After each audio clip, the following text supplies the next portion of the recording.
Welcome to the Nerd Party.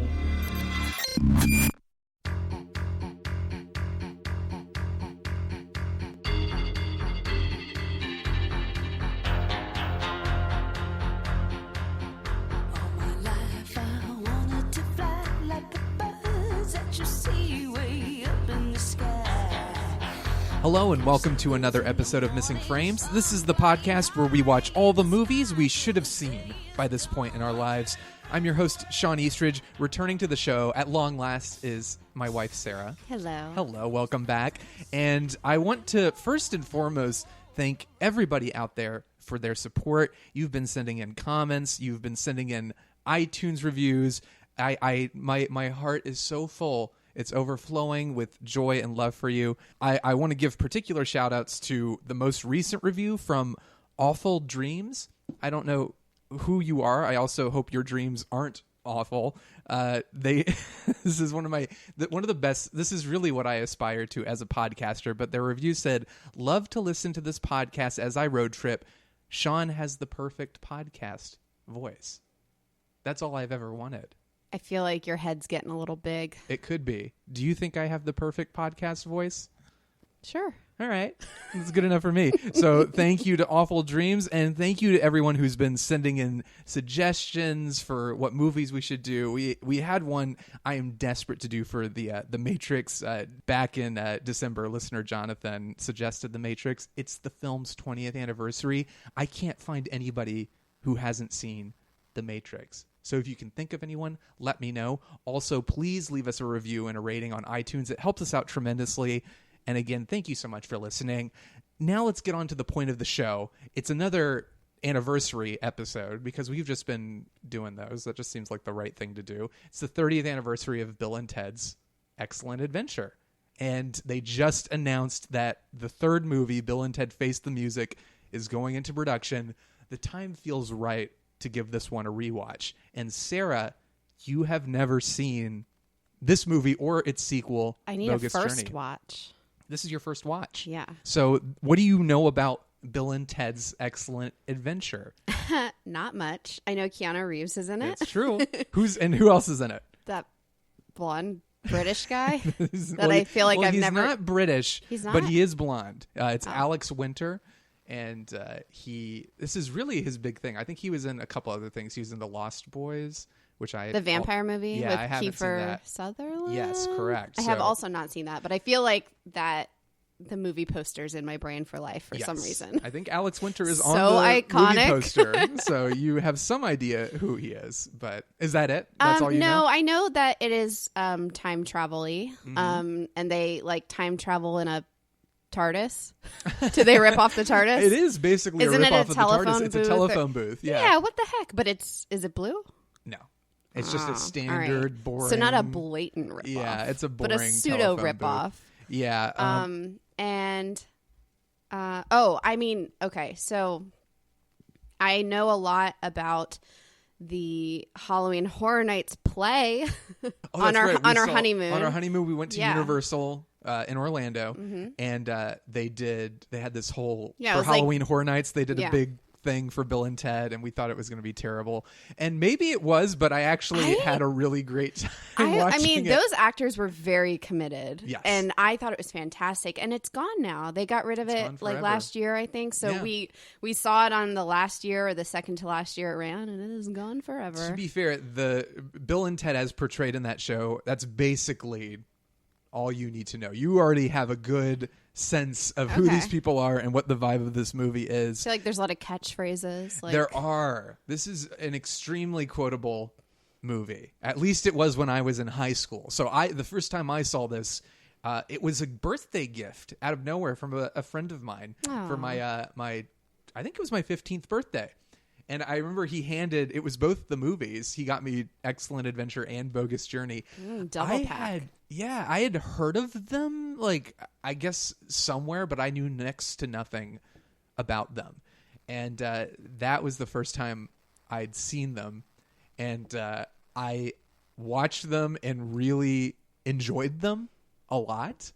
A couple close friends of mine, my friends, the three brothers in Pennsylvania, Rick, Tim, and Mike, when we first started hanging out, they loved Bill and Ted's Excellent Adventure too, so we would quote it a lot to each other. And the first time I went to visit them when they moved to Pennsylvania from Virginia, we watched Bill and Ted's Bogus Journey together. So it's like there's this like I have this warmth and this nostalgia for these movies. I don't know, they're really like sweet, funny, and sincere movies. I don't know if they're Wait, these movies are sweet, funny, and sincere? Yeah. Because I don't know. I mean, I haven't seen it, but everything I've heard makes them seem like really slapsticky and dumb. They are. Oh, okay. I mean, they are so dumb, all of the above. But like the two leads are That's so. cool. I mean, Alex Winter and Keanu Reeves are fantastic. George Carlin is in it, the comedian. yeah. It's weird because the movie it's kind of a family movie. So Again, you're blowing my mind. it's Not I mean, the things I thought. the this humor movie is a would be. little raunchy. Yeah. And from what I remember, there are a couple things that probably wouldn't fly today in terms of a family comedy. But for the most part, it's pretty restrained in terms of the raunchiness. But they get some good jokes in there. But it's kind of got this family friendly vibe. I remember thinking like it felt a little bit like someone was trying to educate me because they go through history and they meet all these famous people, and it felt like, oh, this person did this, and I remember thinking that was a little goofy. But for the most part, I think it's because Keanu Reeves and Alex Winter are so good. Those characters are so like immediately iconic and endearing and lovable that it kind of carries the movie. I love these movies. I'm interested in rewatching this one because I haven't seen it, I think, since early 2000s. I want to say the last time I watched Bill and Ted's Excellent Adventure was maybe like 2002. It's been a long time. So your tastes have changed. Yeah, I expect to still have the same reaction in terms of finding it endearing, nostalgia. But even back then I could kind of recognize. I have a couple friends who Matt Schott, who's been on the show before. We did Supergirl together, which is a glorious episode everyone should listen to. But he in particular has been kind of like, what is this love with Bill and Ted's Excellent Adventure? It's one of those movies that I think you could argue you need to have grown up with. And I don't know. I'm excited to rewatch it again. I'm excited to see what you think about it. But I am genuinely also excited that they're making another one. I love the concept of it, that it's like I don't want to spoil anything, but the idea of it is real fun. I mean, I would watch Keanu Reeves paint a house for 2 hours. So he's done so much. We could probably find that movie. If you know like, the movie where Keanu Reeves paints a house, please send tweet it to at Sarah. me at Hey Sean Dorman. We'll watch it on Missing Frames. I just love him. And I know America's kind of in love with him right now. And it's like, guys, he's always There's been a big great. old Keanu love fest that is so and he overdue. deserves it. We've come so far since Sad Keanu. Yeah. That was so. Yeah. Keanu Reeves. It's like he can't went just through live that his little dang kind life. of- Like, come on. It's mean. It's insensitive to call it a career slump because it No. implies like, oh, what's he doing? But there was a period of time where he had a couple box office bombs kind of come out, like I think 47 Ronin, and there was something else. And after The Matrix, his career didn't nosedive or anything, but it definitely was like, what's Keanu? What is he doing? Like these movies aren't doing great. They're not super well received, and then all these like memes came out of him like sitting on a park bench. I by know, himself. and it's like no one deserves to take a freaking breather. No, it Poor was, Keanu. and it was when John Wick came out. I'll admit, like it was like, yeah, this guy's dog gets killed and he goes on a revenge. I was like, that sounds ridiculous. Like, what? It sounds like another like one of these in a slew of Keanu Reeves kind of these movies that just weren't going anywhere. And then we saw it, and it was like one of the best action movies of the decade. Yeah. And now he's like hit a new career high. Yeah, he's got a and franchise, beyond that, basically. Everybody loves him. He's now Yeah. like the quintessential gentleman. Yep. All these stories come out about like The Matrix when he gave like a portion of his salary to the stuntmen. He bought them all cars. Like it's just like I just think he's great. And that video that came out recently where everyone got stranded at the airport, he like took charge with all these people. He's like, all right, this is what we're gonna do, and they take a taxi somewhere Keanu else. Reeves was stranded at an airport with a bunch of just like amongst people, and he kind of like took charge. He and corralled them. Yeah, he's like, all right, here's what we're gonna do. We're gonna rent a van, and we're all gonna go, and we're gonna drive to this other airport, and don't worry, we'll all be he okay. bought people lunch, He got like them just it really was- sweet he's stuff. very, very sweet individual. So with all that in mind, is Bill and Ted's Excellent Adventure a movie you've been interested in seeing? Yeah, it's definitely been on my list, whatever that giant never-ending list I have is. But I was, 2 when this came out, so it was not obviously on my baby radar. And my parents, this would not have been their demographic as I grew up of what type of movies that they enjoyed. So it just bypassed me. But all through high school, so many boys would quote this at me. Yeah. All day. I don't know. It was just like crazy, but I never really. I think it's going to be a huge like wave of nostalgia for me because I forget how much I quoted this movie. I don't know any quotes. Is Cowabunga Dude from this movie? That's Teenage Mutant Ninja Turtles. Oh crap! I think that movie was released this year though, so close enough. But it's that vibe. Yeah. It's like they're kind of surfer Aren't they dudes. Like LA? Like yo, dude. Like, do you like my?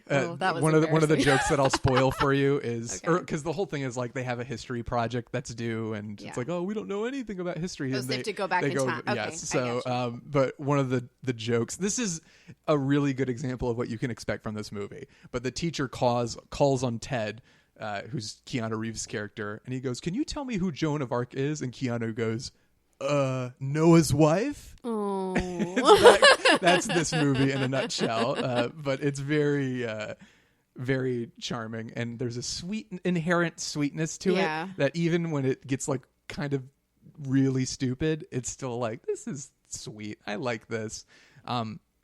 I'm excited to watch it. So are we watching both of them or just one? What do you think? Do you think we should watch both of them? I'd be down. Okay, let's see how we feel. We'll watch Excellent Adventure, and if we have time, we'll watch Bogus Journey too. If I saw the first movie, do I need the second movie to watch the new movie? I would think so, yeah. All right. But let's see. Let's see how we feel if we have time. Yeah. So we'll get to it. So let's go ahead and watch Bill and Ted's Excellent Adventure. Cowabunga, dude. Excellent.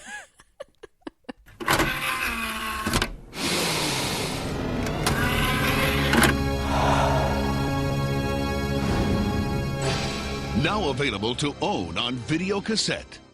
And we're back. We just watched Bill and Ted's Excellent Adventure. And Sarah, what do you think? Was it as excellent as its title suggested? I had a lot of fun. Yeah, I wasn't sure. I was like, this might be too slapsticky. I don't know. But I ended up really, I think I was belly laughing most of the movie. It's got a great sense of humor. Yeah. And you're right. It was actually very genuine, it felt very sincere. I think that's its biggest strength for sure. If it didn't have that, I think it would be forgettable. I truthfully. think without that sincerity and without Keanu Reeves and Alex Winter, the movie doesn't work at all. Yeah, I believe they're best friends. Yes. 100%. They're like brothers. They're like goofy. They really love each other. Yes, you get that love and that relationship and friendship is easily the high point of the film. Because the movie itself is extremely dumb. Like, it is such a dumb movie. Yeah. It's like the script is solid, but it's just like it's a dumb movie. It's like two guys are in a band that the music is so good it will save the world and create world peace, and they have to pass their history exam by traveling through time and hanging out with all these historical figures, which is a fun concept. And just like the vibe of the movie is very like it feels like it's aimed at 10-year-olds, but it's almost got this kind of like knowing preteen sense of humor. Like it's almost like kids who this movie is aimed at are too old to really enjoy the movie, and kids who are too young wouldn't get some of the more inappropriate jokes or the raunchier jokes. Yeah, you need that sweet spot age. Yeah, but it still works, even though it's teetering between being very much like a movie for like 7 and 8-year-olds and also appealing to older kids who it's a movie you can watch with your children. You can watch it with your children despite all the fun family fun. What number are we thinking of right now? 69, dude. I love that. I like I said, this movie is so quotable, and I just watching it, like I know I've constantly used, like, when I sign my name, I sign Shawn Eastridge Esquire, which comes from this movie. I'm Bill S. Preston Esquire. That comes from this movie. constantly just the excellent and the guitar and all of that stuff. Highly quotable. I actually wrote some quotes down because I was like, I need to remember You these killed for the my future. friend, you medieval dickweed is one I've used frequently. Those are historical babes. Those are historical babes. Yeah, my friends and I, the ones Rick, Tim, and Mike, who we kind of all took on these quotes as part of our daily lives. And there was a group of girls that we were like madly in love with, and we referred to them as the babes. Oh, the babes, they're going to come over and hang out with us. I bet they thought that was really cute. Yeah, they did not know about that. Yeah, that absolutely endeared them to us. Because how could it not? I mean, you see the way the historical babes were immediately attracted to them because not only are they hot, they're also so charming and lovable. They're How just could you so not? historical. The movie is like, it's just clever enough to avoid being completely dismissed. Yeah. Because there are other things about this movie that that don't work as well. I think the general kind of like, oh, now they're in the mall and what crazy shenanigans are they going to get up to? Beethoven's performing electric piano and things like that. I don't know. I kind of loved Joan of Arc doing jazzercise or whatever that was. I was The like, aerobics. This is what my life has been missing up until now. I am now fulfilled. Well, the cast really sells it. Yeah, it's for sure. very Great cast. Yeah, it's very situational and it's very like simple. There's nothing below the surface of this movie. There's nothing deeper going on. There are no big life lessons learned.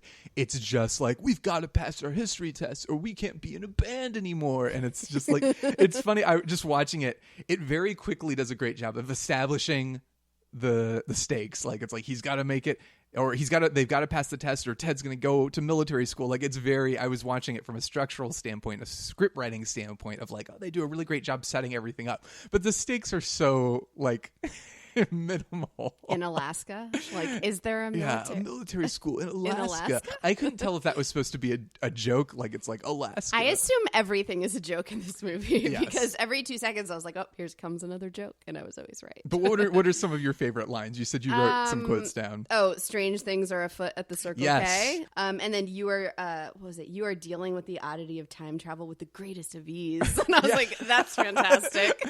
Wrote that down. Billy, you were dealing with, and I love that explains everything. 'Cause Yeah. they, for the most part, they go and they kidnap all these people from their times. Displace And them. Again, the movie is so simple that it doesn't once think to ask, like, how does this affect time? Like, time is not affected by this because the rules of time travel are all over the place because it doesn't seem like anything's affected by these people being removed from their timelines. And if we're going by like standard time travel rules, wouldn't that affect their future?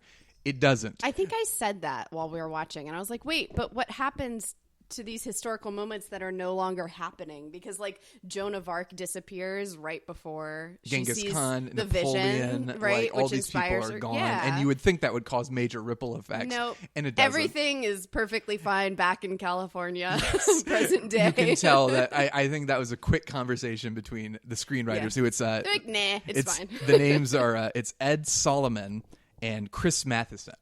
And I bet that was a really quick, like, oh, is this gonna, don't forget about it. Yeah. We'll just keep going. No one will but care. it speaks to the simplicity of the movie, that there are no consequences, that the characters briefly are kind of like, wow, we're in the future, and then immediately are just fine. Yeah. And don't question, like, are we gonna get back? Why? They do not go in that direction because it's a completely different movie. I mean, why would you? Yeah, I don't know if it's a better movie. I can see how it's like if it's about Bill and Ted getting their history report done, you lose focus if it then turns into, we've got to get all our friends back before they all went off and they're all confused. I mean, this was a 90-minute film, and it should stay a 90-minute film. Yes. Like, it was kind of perfectly packaged in Yes. those 90 minutes, so I think it was fine what they did. So we were watching the documentary a little bit before recording this. That's on this glorious Shout Factory Blu-ray set that we got. And I didn't realize that the screenwriters, they were friends, and that Bill and Ted was a bit they used to do, a comedy bit that they decided, they were like, let's just do it as like a movie. We'll write it as a screenplay and get it sold somewhere. I mean, good for them. And part Clearly a good career move. Yeah, and a lot of the sincerity of it, I think, comes from that. Like, I think if the movie thought it was like really cool, like, it's kind of like the difference between, and I'm thinking about this because Hobbs and Shaw just came out, it's the difference between early Fast and Furious and later Fast and Furious, where the early Fast and Furious movies aren't good because they think they're so hot. They think they're so cool, and they haven't made those multi-millions quite yet. No, it's not even that. It's that they think they're like way cool. They're like, yeah, we are cool. Drag racing, awesome. Mm-hmm. And the later movies kind of realize this is all kind of ridiculous. Let's just embrace the sincerity. Lean into that. Let's lean into the family element and the heart of it, but let's also amp up the action. Yes. Bill and Ted is kind of that side of the spectrum where it's like, if it had been the cynicism or the like, we're like really cool guys of those early Fast and Furious movies, it just wouldn't have worked. But it's the genuine sincerity, I think, of these two screenwriters, their friendship, that comes through. And again, the casting of Keanu Reeves and Alex Winter. So my babies. It's almost immediate where you like it. There isn't really, it's hard for me to remember, but I was almost immediately like charmed by the guys. Like there was no waiting period for me to be like, all right, I like these guys. Yeah, first scene for me, I was like, oh, this is cool. Like just them practicing, like we are wild stallions, and we gotta get Eddie Van Halen in our band. Yeah, but we can't even play our instruments. It's just like so goofy, adorable. And it is adorable. Is a really great word for it. But they are very sincere, and like you believe their friendship. You know. Yeah, it's very, very. That's the key to this movie. Yeah. I think that's why, even though it's hard to call it, I wouldn't call it a great movie, but because I feel the sense of fun that everybody is having with the production, the commitment of the cast, and the general cleverness of the script. Like outside of kind of the situational stuff where it's like, now Napoleon's in a bowling alley. Oh no. Like there are all these kind of pratfall jokes, and like they like are tripping all over things and like doing ridiculous things. But like the relationships between the characters is really fun. But so did you, I know we talked about it a little bit. You knew they traveled through time. I can't remember. Did we talk about them, they were going to fail their history exam? Did you know that was kind of the plot of the movie, that they were this amazing band? They ended up being this amazing band. I didn't even know they were in a band, so that was new to me. Like, which, I mean, I should have known because they're fantastic. Especially after we saw Bill and Ted, the live show. They are... Yeah, I guess maybe I should have put that together, but I don't know. I didn't. Yeah. I don't remember that. I just knew they time traveled in a TARDIS-like phone booth. Yes. Which... that is exactly what they did. the music, the fact that their music saves the world is hysterical. But I love the soundtrack to this movie is all like 80s hair metal. It's ridiculous. I just love that 80s hair metal is capable of saving a world connecting peace. Everybody. To be fair, hair metal this movie is like the cinematic equivalent of hair metal, where it's like hair metal is like goofy and ridiculous, and like they go all out. But at the core of a lot of these hair metal bands is just this sense of like fun. It's like all about like we're gonna party. Like that was what was always funny to me about a band like Kiss. On the surface level, it's like, oh, don't listen to that, kids. They're evil, and Kiss stands for Knights in Satan's and whatever nonsense, and they're bleed like Is that Gene what Simmons. Kiss stands for? No, that was I don't think that's true at all. I think that was something parents came up with because they wanted Forward to this email 38 times or yes.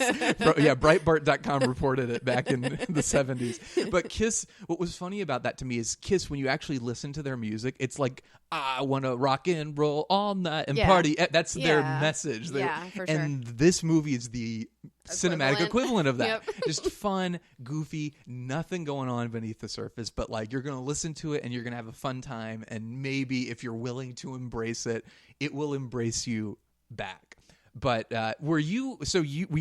you love them from the beginning. They're immediately charming. Were you kind of on board with the movie from the start, or did it take a little bit for you to... No, I was like, this is fun. I think as soon as you accept what it's going to be, you just go along for the ride, and that's how I felt. I wasn't looking for like the Oscar winner, but it was just fun, and all the actors were awesome. Like every single actor I thought was great. It's like, who are these people? Because most of these people, I don't know if I've seen them before.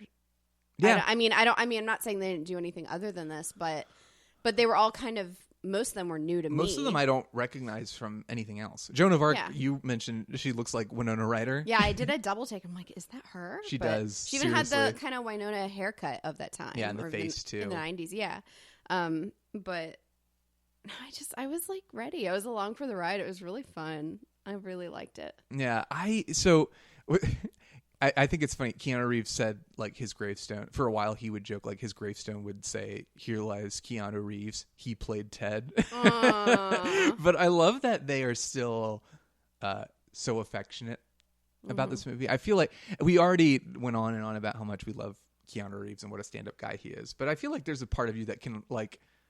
It's like, oh yeah, I did this movie because it was the only script available to me. It was the only gig I got, and once I went on to bigger and better things, but he is so like, he clearly when he talks about this, he loves it. Alex Winter too, like they both seems have like such fondness. it was a part of their lives that they cherished, that they loved. I don't know that for a fact, but that's just like my you observation. can even see that they in had the movie. chemistry. Yeah, they seem like, I don't know if they are today, but they seem like they might have been lifelong friends. Very I don't close know. friends. They obviously are still talking because there's a new movie coming out. Yeah. But yeah, I don't know. It was sweet. I liked it. Well, I love what a good rom-com. Yes, it's a rom-com. That's right. I mean, they end up with the girls at the end. They save the day. It's great. Oh, but can we talk about these terrible parents? Yeah. Because they're like unsupportive, mean, terrible, like both sets. Bill's parents are supportive. Like his dad is like, yeah, but he's also like married to his classmate, yes, so that's gross. His recently graduated classmate, yeah, Missy. She's like, I guess, a college student, and she's like 2 years older than them. She's a few years older because he was like, remember when we were freshmen and she was a senior and I asked her to the prom? Yeah. Shut up, Ted. But so she's a few years older. She's in college. My guess is, I don't think they say it clearly, but the dad is dressed kind of like he's a professor or something. So my guess is it's like, oh, he's the smart professor and she was real attracted to that. But like it's so funny. Like cringy. The things you don't notice when you're a kid, like you don't think about the creepiness of it. But when when the dad's like, hey, why don't you guys go out and have some fun and we'll see you later, and then he just in Bill's room just like closes him and his wife in there, and Ted even's like, dude, they're going for it in your own room. And I never, like, you were like, that's so gross. It's just like, I also, all three of them were like ogling her when she was feeding them sandwiches, and she'd like lean over so you could see her cleavage, and they were all just drooling. I'm like, this is terrible. Which is, I had no, and again, as a kid, I never got the reference. You wouldn't pick that up. But at the end, well, that I understood. It was like, oh yeah, she's a babe and he's in love with her. But at the end, when Sigmund Freud is like, oh, Bill, why don't you sit down? And he's like, oh no, I just have a major Oedipus complex, which is a reference to, I think is it Oedipus?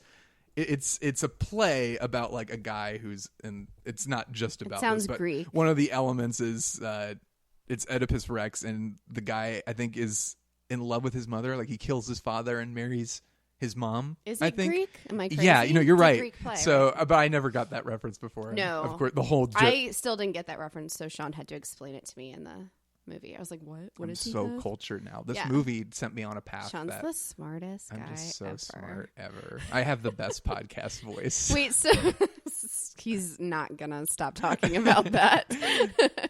So who's your favorite historical character in this film? Like, who's your favorite? Yeah, I know who mine is, but I want to know who yours is. I think Socrates.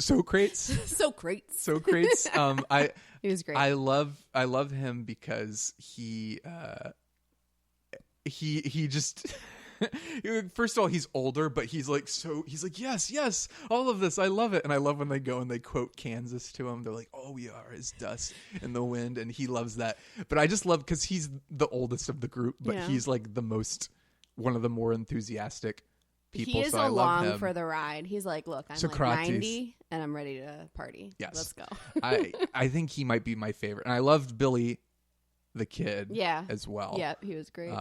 It's a good ensemble cast. Yeah, they're all really good. It's again, nobody really, except for Napoleon. Napoleon gets his whole little story, and each of them get their little bits, but like they are so like immediately striking, and they so perfectly capture the essence of the characters they're portraying that it just works. But who was your favorite? Oh, Freud. Like Freud? 100% Freud. That was another. Everything he did was amazing.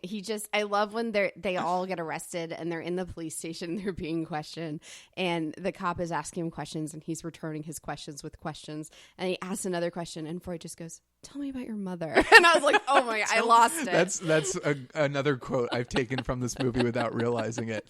The other one is, "Oh, Ted, don't be dead, dude." I've used that before. Don't be dead, dude.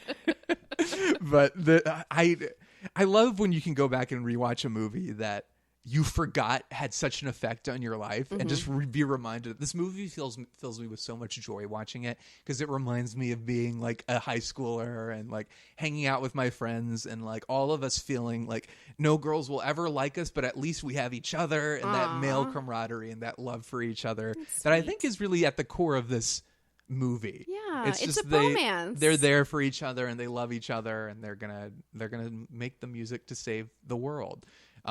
George Carlin is also in this movie as Rufus. I didn't know he was an actor. He acted. Either. Obviously, he's a great comedian. This was also my first exposure to him. It's the same thing as like Bob Saget, where you're like, oh, the guy from Full House is a comedian, and then you look up his comedy, and you're and like, so good. Oh, well, it's good, but it's also it's like really explicit and inappropriate. Well, Carlin was like that too, wasn't he? Yes, okay. And he's brilliant. Yeah. And this movie, he doesn't. You would never guess it, because not that he's not good, but it's also because it's a PG family film. Yes. So it's such a weird choice to cast him in the part, but he's just fun and he's really good. I'm almost positive he comes back for the second one too. Let me look that up. We did not watch the second one, by the way, in case you're wondering. We did not have time, but we will at some point. Definitely, I'd like to do a follow-up. Definitely before the third one comes out, we will watch Bogus And we will Journey. certainly be watching the third. But yeah, so George Carlin is in it, and I don't know if he has as big of a role. I can't remember. But they got pretty much the whole creative team back. It's a different director, but it's the same screenwriters, which is fun. But yeah, And you have seen the second one? I have. Okay. But that is also, I'm not joking. I think the last time I watched this was early 2000s. It's been almost 20 years since I've last seen this. When did the second one come out? It was 2 years later, 1991. Okay. The movie, so Excellent Adventure, it had a lot of issues getting funded, because I think it was originally with Warner Brothers, and they were kind of like, we like this, but we don't think it's for us. But they were nice enough to be like, we'll let you have the script, go. We encourage you to go off and find something else. I feel like that doesn't happen anymore. It doesn't. It's like it's very generous, Warner Brothers. Yeah, and what happened was Dino De Laurentiis picked it up, and this is the same guy who funded Blue Velvet and worked with David Lynch. Oh my gosh. And I might be wrong, but I think this is the guy who David Lynch, after coming off of Dune, was very concerned about creative control and wanted Final Cut, which is basically I get final say. You do not have permission to tell me what to do. Like if the producers come back and say, we want you to change these things, the director has the power to say, no, this is my vision and we're doing it. Dino De Laurentiis basically, with Blue Velvet, told David Lynch, he's like, I can't legally give you Final Cut. Like there's no piece of paper we can sign, but I give you my word. You have Final Cut. And he did. A lot of trust. Exactly. Yeah. So this is that guy. I thought that was a really cool connection, but he ended up funding the movie. It was around, it says it was about a $6.5 million budget, although I'm seeing conflicting, like they wanted to do it for $10 million. My guess is it ended up being $6.5 million, but it went on to gross $40.5 million. So it was That's a big amazing. hit. And of course, like, so who saw this though? Teenagers? That's probably? what I want to know, because the reviews for the film were relatively lukewarm. Like, let me look at it. On Rotten Tomatoes, I think it has a 78%. For the most part, I'm looking at, let's see. Finding the script the script made only the sketchiest attempts to draw their historical characters. If the director has any talent for comedy, it's not visible here. Ouch. The film looks paltry and undernourished. It's cliched. I mean, those all sound like rave reviews to me. So. Yeah, so basically the movie everyone was kind of like, it's a shallow movie. Yeah, I think only in retrospect, with kids growing up with it, it's become as beloved as it has. The nostalgia factor. But it's like, that still doesn't account for the fact that like it did really well. But I think it was genuinely funny. It too. is. Like, it does feel like, I think the movie was dated. The sense of humor was dated even when it came out. Yeah, it's kind of in a time capsule. Like, for the time, yes, I get it. But then looking back all these years later, you get that nostalgia rush. Right. It's like it just existed in this bubble. As a society looking back on it, I think that was part of the problem is I think maybe they were looking at it as a contemporary film, and it's clearly like Bill and Ted are types. They are very much like the surfer dudes of like that era. But the movie plays into that. It's not like they are really of their era. The movie doesn't feel like it's of any specific era, which actually, I mean, that's kind of not true. It does feel very 80s. But in terms of thematically... But more just in fashion and visuals, not so much... Yeah, I see what you're saying. Yeah, the sense of humor of it and the way they talk. It's like it could really be... any like you heard how kids talk these days, like it's not that I've met some surfer dudes. Off. It yeah, is that's what not I'm saying. Like it's at not all. That far What's that off. guy in Bachelor in Paradise? Oh, John Paul Jones. Yes, John Paul Jones is basically. Guys, go look Bill at a clip of him, and he could be in this film. Exactly. So it's like it's not like this is that. Put him much. in a little belly shirt. We're golden. But I mean, it is funny. I can't fault anyone for not embracing this movie. Sure, yeah. I think especially 1989, this is a huge year for movies. Batman, Indiana Jones and the Last Crusade, Ghostbusters 2. I think when Harry Met Sally came out that year. It was a great year for movies. And here comes along this dopey little family film about like two guys who got to pass their history test. I get how you could easily dismiss it. Sure. Even today, I feel like this is a movie that if I showed someone who, I know that's the point of the show, that I showed it to you, and this is, I feel like they're friends of mine I could show this to, and they'd be like, You know what I mean? Yeah. It doesn't necessarily. I want to call my parents and ask if they've seen it. I'm really curious. Yeah, I wouldn't necessarily be like, this is a movie you have to see. Like, you've got to see it. I have a personal connection to it, and it has a lot of charm, and I think it gets by on that charm for the most part. Yes. But did you have a favorite sequence from the movie? There's a lot of crazy time traveling stuff. Yeah, There's a lot of fun things in this movie. I really enjoyed the couple scenes we got where Bill and Ted meet Bill and Ted. I think they're some of the best scene. ones of the... Or what's one where he's like, what if they're lying? Why would we lie to each other? Or to ourselves. Yeah, like, and I thought that was so funny. It's like, all right. It's such a like weirdly profound thing to say in the dummest of scenarios. Right. But I don't know. I think those were my favorite scenes. There are little nuggets like that that are great. And I love when they're in they're in the suits of armor, and he falls down the stairs, and he thinks he gets stabbed, and he's like, no, and then Ted saves him. He's like, dude, you're alive. And he's like, yeah, I slipped out of my armor when I hit the ground. And he's like, slipped out of your armor. I know. I was just like, what? I just like little moments like that are very almost like winking at the audience and very, very funny. Yeah. I loved that sequence where they meet each other. Yeah. I love when they first meet Billy the Kid, and he's like, I need two guys. Who's with me? We're with you, Billy the Kid. Like, the saloon. Yeah, if the enthusiasm wasn't as high as it was for, like, these two characters, it wouldn't have worked at all. Because so much of the humor of it, like, oh, Noah's wife, like, the humor of it only really works because it's like a goofy line, but it's stupid. It's only because of the commitment of Keanu Reeves that line works as well as it does. It's like a rare example of a movie that like it's elevated so much by performances of these characters that it kind of wins you over. Yeah. Oh, and Clarence Clemens is in the movie from the E Street Band, Bruce Springsteen's E Street Band. I forgot about that. That's really cool. And I love it. It's so sweet. Napoleon was a short dead dude. Napoleon's a short dead dude. What other moments did you really, really enjoy? The end sequence was fantastic. With their presentation. Uh-huh. Yeah, instead of let them eat cake, let them eat fast food. Yeah. Like, no. I just like that Billy the Kid comes out and like shoots the lights with a rail gun, and everyone's like, yeah! Yes, in a high school. In a school. I'm like, yeah. well, not today. Maybe not so much. But I also love that the light, everything is like, when did they have the time to prepare this entire presentation and get all the props and get the lights to do exactly what they want to do? But you know what? This is that kind of movie, and you just sort of go with it. But remember, time travel. They could have gone back, set it up, come so back, that's, I love, that's another sequence I really love. Yes. They never really do They don't show much. you. They don't show, because again, early on, it's like, oh, I guess it doesn't matter that they've taken these people out of history and it's not affecting anything. But then the movie decides that their time travel is going to work in this way where there are effects of what they do in the past. Yeah. So there's a sequence where they have to break all the characters out of jail, and they start thinking, they're like, all right, well, we've got to get the keys.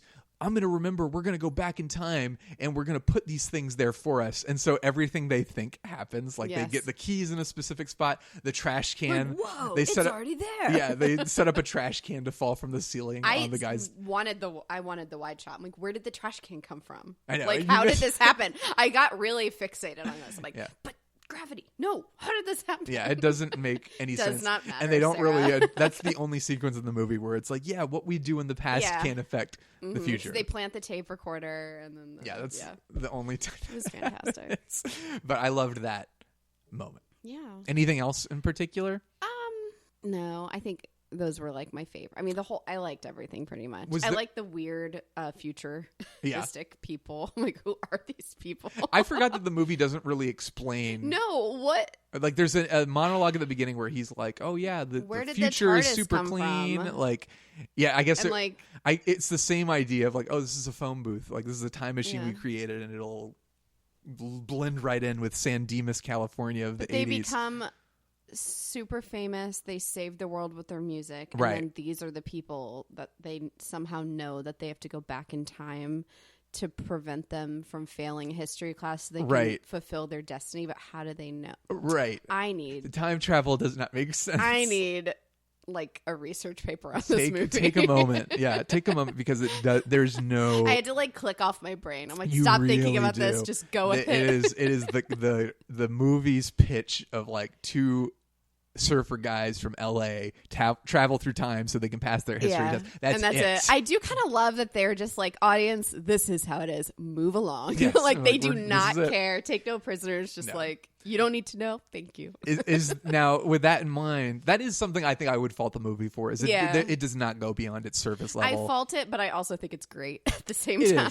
Yeah, I don't want this. I don't want this movie to go through the intricacies of time. Yeah. Anyway, but is there anything other than that? Is there anything about the movie that didn't work for you? Or not really? Okay. I actually really had fun with this film. I mean, sure, could I pick it apart? Yes. Am I going to? No, because I think once you do that, you might as well not watch this movie. If you're gonna, if you're gonna hyperanalyze this thing, don't watch it. Like if that is your brain, you won't enjoy it. But if you can like just let loose, let go, and go with the flow with this film, you'll have a really good time. I think the situational stuff for me, like when it's like, here he is in a water park, here he is this, like those things are kind of goofy to me, and it feels very much filler. It feels aimed at like a young audience for sure. They feel very like silly, like, oh, they go into an ice skating rink and they're slipping and falling all over each other. You know, it's just these really goofy things.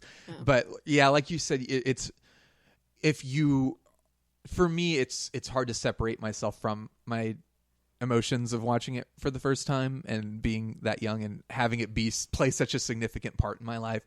I don't think it's necessarily a great movie. It's kind of I think the reason it still works to this day and why people have so much affection for it is because of the fact that Keanu Reeves and Alex Winter, the writers wrote a real solid script that, while not outstanding, just got the job done, but the two actors ran with it and made it work. So now there's a sequel, obviously, Bogus Journey. And it doesn't spoil anything if we talk about the plot of the third movie, I don't think. But Bill and Ted Face the Music is the upcoming third film that is finally, after all these years, they've had a script for so long, and they finally have gotten funding for it. And it looks like it's coming out in 2020, so next year. And I think that's so great. And Keanu Reeves and Alex Winter have been campaigning for this for so long. It's the same screenwriters. And they got the director of Galaxy Quest who's going to be doing it as well, which is super, super exciting. The plot of the movie, I love this so much. It's basically Bill and Ted are now middle-aged, obviously, and they have families, and they were supposed to have created a song that saves the universe, but they're like, not like they just don't, like they haven't done it, so they're never happened. They're in middle age and they're kind of depressed and their marriages are falling apart and their kids don't like them, and they're supposed to be these big saviors, like who are like not just the world but the universe. And so time travel, of course, gets involved, and it's like, you guys have to do this, or else it's not just the world that's at stake; it's the entire universe that's at stake. No pressure. I love the idea of them being middle-aged and kind of burnt out, and like trying to function as adults, but not really, like, still having that childishness the kid heart about them. I think that could be real fun. Yeah. And the screenwriters have said this, and it's clear. Like, they were like, look, we wrote this on spec. We weren't getting paid for it. We had plenty of time to work on this script. Nobody was rushing us. This is a labor of love.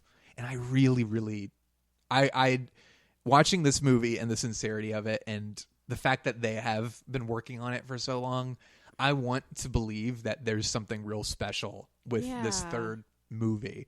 And of course, with Keanu Reeves and Alex Winter coming back, I can't imagine we'll get anything less than at least something really sweet, which I think is at the core what makes this movie's sweetness, and its sincerity is really what makes it good work. Because you know how you just hold things dear to your heart, and there's this wave of nervousness that comes out whenever right now we're in this whole like reboot, revival, sequel, like everything is like that, and you're like, oh, that's great, and then on the flip side you're like, what if they ruin it? What if they kill it? Like, and we've had some stuff that I personally like hated. Yeah.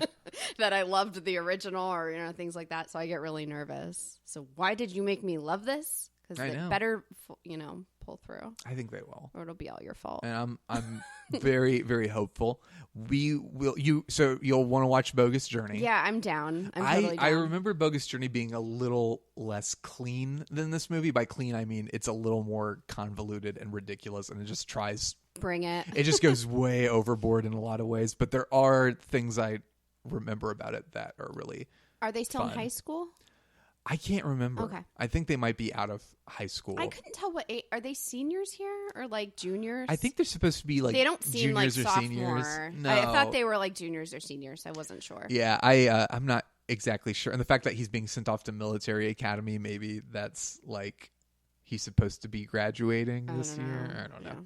But Bogus Journey is like they go to hell and they end up meeting up with death. And it's like really. Is it dark or dumb? It's a little darker. It's a little more twisted for sure. It's a little like, from what I remember of it, it's more bonkers and a little less charming. Like, it's a little more like, this movie is just, what are they doing? Like, this is just bizarre. But I do remember liking the character of Death a lot. They do this is my first exposure to anything Ingmar Bergman, but they do a parody of Seventh Seal. Death is basically portrayed as Death from the Seventh Seal. Oh, wow. And they have to play in Seventh Seal. There's a knight who plays chess with Death the entire movie, and if he loses, he forfeits his life. And this movie has the boys playing like Battleship and other board games with Death to save their lives. And I just remember Death going, you have sunk my battleship, and that's all I remember. It's a weird movie for sure, but no, I'm excited. It's still I'm excited to watch it just because of Keanu Reeves and Alex Winter. I'm excited to watch it again, but also very excited for this third movie. And if that's all we have to say about it, what on a final rating scale, what would you give Bill and Ted's Excellent Adventure on a scale of 1 to 5? I guess, do we want to just do Wild Stallions? Yes. Wild Stallions. I'm going to give it a 4. Okay. Yeah. I'll give it, I think, critically, with my film-loving eye, I would give it a 3. Your film-loving eye. Yeah, my film-loving eye. I know. You're such a film snob. Such a podcast. Oh, let me turn on my film-loving eye real quick. Yeah, I'm nothing more than a podcast voice. It's all a facade. It's all a facade. He's just a talking head. I'm just a talking head. So I would say probably, I'd say genuinely maybe a 3.5 for sure. And I also, one more story. My friend Dewey and I made this movie, our yearbook quote. God, yeah, man, I'm not even a good podcast voice. I can't say words. Failed. But my quote was "Be excellent to each other," and his was "Party on, dudes." And because I came first in the alphabet, you could flip back and forth between them and find them. That's great. So this movie, I forget how much this movie it really means a lot to me, and it's a very sweet movie, and I'm a fan. But that's it. So thank you so much for watching this. Thanks I'm glad for sharing it. Yeah, This was great. I had a lot of fun. Me too, and I'm glad you liked it. And if people want to find you on the internets, where can they find you to talk about Bill and Ted's Excellent Adventure? With Love Alone on Instagram. Yay! And I'm at Shawn Dorman on Twitter, at Shawn Dorman on Instagram. You can find me in either of those places. And I want to hear if you're excited about Bill and Ted 3. Are you looking forward to it? Are you nervous? What do you think? And also, again, thank you so much to people who have been leaving ratings and reviews on iTunes. I'd encourage you, again, if you haven't already, please give us a rating. Whatever you feel is right in your heart, I influence you to give us 5 stars, but do whatever you want. And those help us out a lot. And then, of course, the Nerd Party, which is the network Missing Frames is a part of. We've got so much amazing stuff going on all over the place, so many different podcasts, amazing people. You can go to thenerdparty.com, find there's something for everybody. So check that out. Make sure you're following the Nerd Party at Join Nerd Party on Twitter, and that you've liked the Facebook page, the Nerd Party, and also go to Instagram and like us there at the Nerd Party. And that's that. All we can really say is be excellent to each other and Cowabunga dudes.